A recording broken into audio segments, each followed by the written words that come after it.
Ассаламу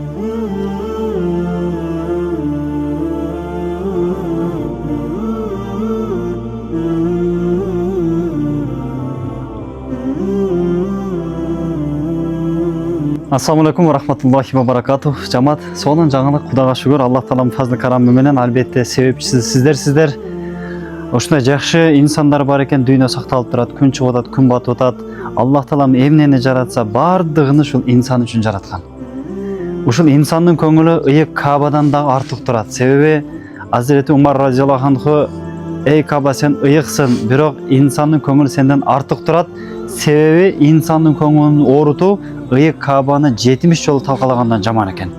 Урматтуу мусулман бир туугандар, биз бирөөнүн көңүлүн оорутпастан, бирөөнүн сүйүнүчүнө, кубанычына, бир муктаждыгы чечилишине, үйлүү болуп калышына, кийимдүү болуп калышына, курсагы тоюшуна эле себепчи боло берели иншалла.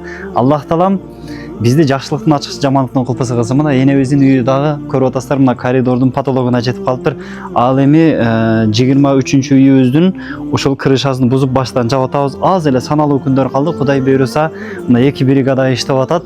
Аллах тааламдын фазлы карамы менен аракеттер болуп атат. Буйруса, Аллах таалам насип кылса кыска убакыттын аралыгында бүтүрөлү деп жатабыз. Болгону ушул келген материалдарга, мына Медербек ажыбызга окшогон берешен мусулман бир туугандарыбыз кичине зекетиңиздерди, садакаңыздарды ушул эки үйгө сарптап койсоңуздар өтө сонун болот. Албетте бул зекет жеңилдөө деген, көбөйүү деген, кутулуу деген маанини билдирет иншалла. Ар бир инсандын дүйнөсүндө ушундай муктаждардын, кыйналгандардын, жетимдердин, жесирлердин акысы болот иншалла. Ошол дүйнөңүздөрдү тазалоо максатында, Алла менен мамиле кылуу максатында, акыретиңиздерди куруу максатында пайгамбарыбыздын куттук хадисине амал кылып, ушул жакшылыктарга салымыңыздарды кошуп калыңыздар. Себеби пайгамбарыбыз куттук хадисинде өзүңөрдү жана үй бүлөңөрдү курманын дааны чалык болсо дагы садака берип, тозоготунан сактагыла деген машалла.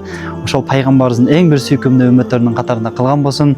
Дайыма жакшылык эле себепчи боло берели. Себеби жакшылык кылуу бейиштиктердин амалдары иншалла.